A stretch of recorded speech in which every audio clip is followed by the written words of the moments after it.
for the full 90 minutes, which was nice.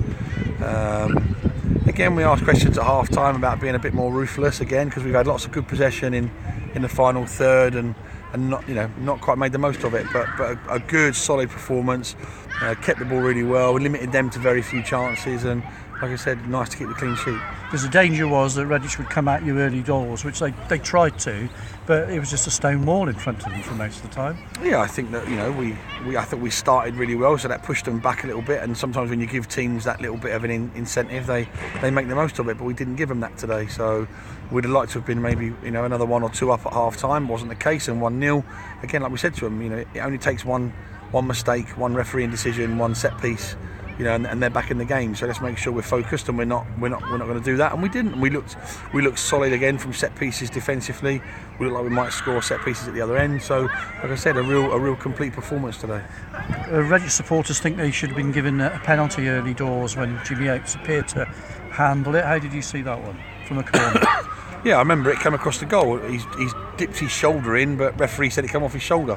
There's lots of bodies in there, so I can't see whether it's an arm or a shoulder. So maybe we have dodged a bullet. But like I said, if that had been the case, it would have been the case. But it wasn't, and we move on. Yeah, very industrious up front. I thought we gave Lance Smith man of the match today for running, because you picked him more or less as a front runner, didn't you, today? Well, we picked him because he brings us legs and energy, and obviously with the surface, John, it was one we had to sort of, do we take a gamble with John, or do we use him on the bench, and if we need him, bring him on.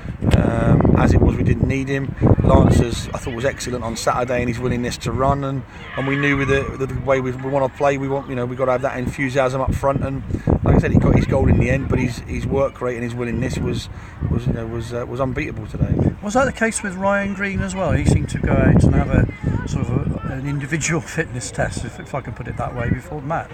Yeah, Ryan wasn't. Again, the body takes a little bit longer to recover as you get older. Obviously, Ryan's no spring chicken, but he made a decision. He was okay to play. Just really disappointed with his decision right at the end there in the last minute of the game. I was going to say, what did you make of it? Because you're criticising the referee here. No, I don't think so. I think that there'll be lots of things you can point your finger at. I think that with Ryan's experience and the game in the last minute and 2-0 up and 50 yards from his goal, does he need to make the challenge? We don't want to take that away from him, that edge, but does he really need to make that challenge there? Probably not, and now it's going to cost us 3 games. So do you think it's a 3, not a 4 match? I think it'll. I don't think he's been sent off before this year, has he? This season? I think so. Am I right? Yeah. Thinking that. Has he? So it might be 4 then, if that's the case. But like I said, but whatever way, we're gonna miss him. He's been our most consistent defender again this season, and it's probably a tackle that he didn't need to make. And although saying that, I thought that he did get the ball first, but it did look a little bit reckless. But I said to the referee after the game that it's the last minute of the game. The game hasn't been played really in a bad attitude or bad tempo. So surely a yellow card would have been enough to suffice. Bearing in mind he did get the ball first, but the referee said he was out of control and it was reckless. So there's nothing we can do about it now. All we know is we're going to miss him for certainly 3 games as a minimum, which is a shame, because like I said, he's been our most consistent defender, and he brings that reliability and assurance back there. So it's a tough one to swallow. And having said that, there is still competition for places anyway, because Dara O'Shea came on as a substitute today. Yeah, Dara came on. Obviously we got Jack there as well, and talking about Lance, I thought Jordan was immense again today. Every ball that went in the box, he seemed to get his head on it. Everything down the sides, he managed to get there first.